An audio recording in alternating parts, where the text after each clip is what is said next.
চট্টগ্রামের শস্য ভাণ্ডার হিসেবে পরিচিত রাঙ্গুনিয়ার গুমাই বিলে শুরু হয়েছে বোরো ধান কাটার উৎসব। বিল জুড়ে সোনালী ফসলের ঘ্রাণে মাতোয়ারা কৃষকের এখন দম ফেলার ফুরসত নেই। তবে এই আনন্দের মাঝেও লোকসানের শঙ্কায় আছেন চাষিরা। সেই সাথে ফসলি জমি ভরাট হওয়ায় দিন দিন কমছে এই বিলের আয়তন। চট্টগ্রাম থেকে নয়ন বড়ুয়া জয়ের তথ্যচিত্রে প্রতিবেদন। রাঙ্গুনিয়া উপজেলার ঐতিহ্যবাহী গুমাই বিল চট্টগ্রামের শস্য ভাণ্ডার হিসেবে পরিচিত। বলা হয়ে থাকে পুরো দেশের প্রায় 2.5 দিনের খাদ্যের যোগান দিতে পারে এই বিল।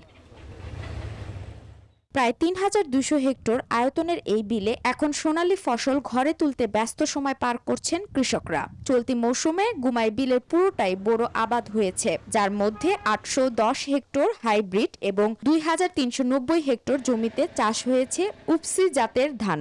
এখন পর্যন্ত আমাদের প্রায় 90%-এর উপরে কর্তন সম্পন্ন হয়েছে এবং আমরা যে নমুনা ফসল কর্তন করেছি সেখানে হাইব্রিড ধানগুলো আমরা ফলন পেয়েছি 4.7 মেট্রিক টন পার হেক্টর এবং উপসি যে ধানগুলো আমরা ওখানে চাষিরা চাষ করেছে আমাদের উদ্ভাবনের মাধ্যমে, সেখানে আমরা পেয়েছি 3.71 মেট্রিক টন পার হেক্টর।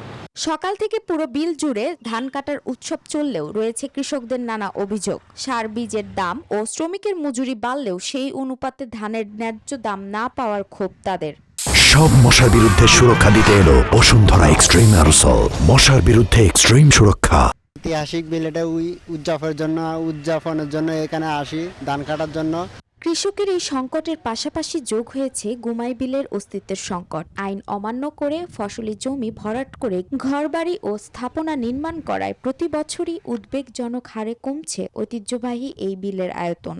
রাস্তার আশেপাশে এবং অনেক বিলের মধ্যে ঘরবাড়ি হয়ে গেছে, অনেক দোকানপাট হয়ে গেছে। বিলের মধ্যে ঘর করে ফেলতেছে মানুষে। সো এখন গভর্নমেন্টে বলবো যে এদিকে ফোকাস করার জন্য, যাতে আমাদের ঐতিহ্যটা ধরে রাখে। আবহাওয়া অনুকূলে থাকলে প্রতি মৌসুমে 10,000 টন ধান উৎপাদনের লক্ষ্যমাত্রা পূরণে বড় ভূমিকা রাখে এই গুমাই বিল। তাই দেশের খাদ্য নিরাপত্তা ও এই শস্য ভাণ্ডারকে টিকিয়ে রাখতে কার্যকর পদক্ষেপ নেয়ার দাবি সংশ্লিষ্টদের। Desk report, news 24।